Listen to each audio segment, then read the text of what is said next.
तो साथियों, आज पुनः स्वागत है आपका अपनी वेबसाइट गाइडेंस.com पर। आज हम चर्चा करेंगे लौकिक साहित्य की, जो कि हमारे इतिहास की जानकारी का एक महत्वपूर्ण स्रोत है। इसमें लौकिक साहित्य में अनेक प्रकार के ग्रंथ हैं, जिनमें कई ग्रंथ हिंदू लेखकों द्वारा लिखे गए जो भारत के मूल निवासी थे, और कुछ ग्रंथ विदेशी पर्यटकों द्वारा लिखे गए हैं। लौकिक साहित्य में पद्मगुप्त परिमल द्वारा रचित नव साहसांक चरित्र इस संस्कृत का प्रथम ऐतिहासिक महाकाव्य कहा जाता है। इसके बाद में प्रबंध चिंतामणि नामक एक प्रसिद्ध ग्रंथ है, जिसकी रचना निरुत्तमाचार्य ने की थी। यह भी प्रसिद्ध ग्रंथ है, जिससे हमें उस समय के भारतीय इतिहास के बारे में जानकारी मिलती है। इसके बाद में वसंत विलास के रचयिता बालचंद्र थे। यह भी हमें इतिहास 14 सर्गों में भारतीय इतिहास की जानकारी देता है। इसके बाद हम बात करेंगे विदेशियों के विवरण की। विदेशी लेखक 3 भागों में विभक्त है: चीनी, अरबी और रोमन। चीनी यात्री हंसान हर्षवर्धन के दरबार में भारत आया था। इसके अलावा फायान चंद्रगुप्त द्वितीय के काल में भारत आया था। इनके द्वारा लिखे गए विवरणों से हमें उस समय के भारतीय इतिहास की जानकारी मिलती है। उस समय भारत में बौद्ध धर्म का बड़ा गहन प्रभाव था। इसके अलावा हेरोडोटस के ग्रंथ हिस्टोरिका में भारत और फ्रांस के संबंधों के बारे में विस्तृत वर्णन दिया गया है। पेरिस प्रताप सी में भारतीय बंदरगाहों का व्यापारिक वस्तु का विवरण है। दिल्ली के नेचुरल हिस्ट्रिका में भारतीय पशु, पेड़ पौधे, खनिज एवं अन्य पर्यावरण के बारे में जानकारी मिलती है। इसके अतिरिक्त अरबी लेखकों में जशीरुद्दीन का जमियत अल कवारिद, अली अहमद का चाशनामा, जियाउद्दीन बर्नी का तारीख फिरोज शाही प्रसिद्ध ग्रंथ है। इससे उस मुगलकालीन भारतीय इतिहास के बारे में हमें जानकारी मिलती है।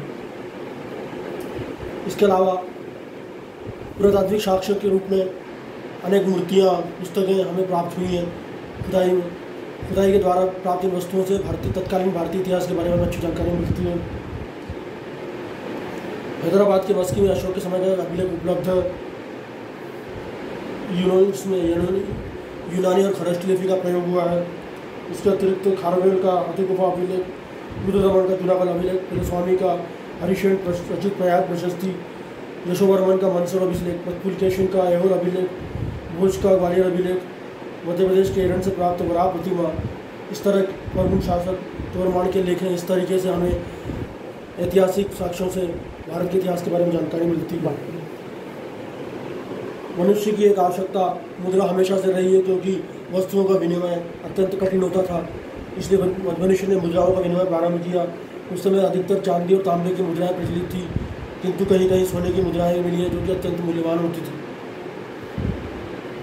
भारत में मौर्य का सर्वाधिक सिक्के उत्तर मौर्य काल के उपलब्ध हैं, जबकि सर्वाधिक सिक्के गुप्त काल में जारी किए गए थे। इसके अतिरिक्त उस समय के बने हुए प्राचीन स्मारकों से भी हमें भारत के इतिहास के बारे में जानकारी मिलती है।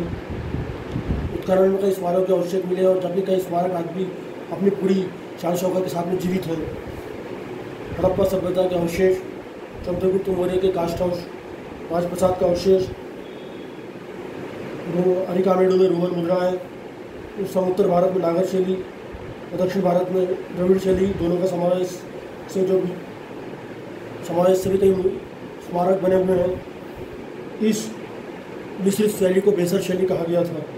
8वीं सदी के जावा के मंदिर से महायान शाखा के प्रसार के लिए अनेक प्रमाण मिलते हैं।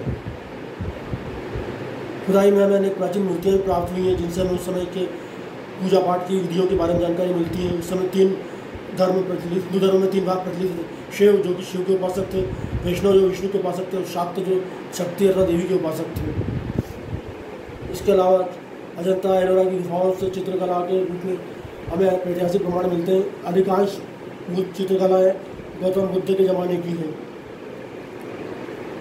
इसके अलावा प्रागैतिक ऐतिहासिक काल के अवशेष हमें खुदाई में प्राप्त हुए हैं, जिसमें पाषाण के उपकरण, मिट्टी के बर्तन आदि अनेक सामानों का समावेश है, जिनसे हमें प्रागैतिहासिक काल के बारे में जानकारी मिलती है। ऐतिहासिक काल के हमें लिखित विवरण उपलब्ध है।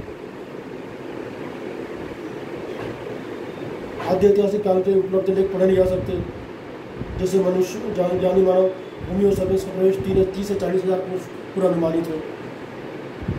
आगे की चर्चा हम एक छोटे से ब्रेक के बाद करेंगे। कितने मिनट का हुआ?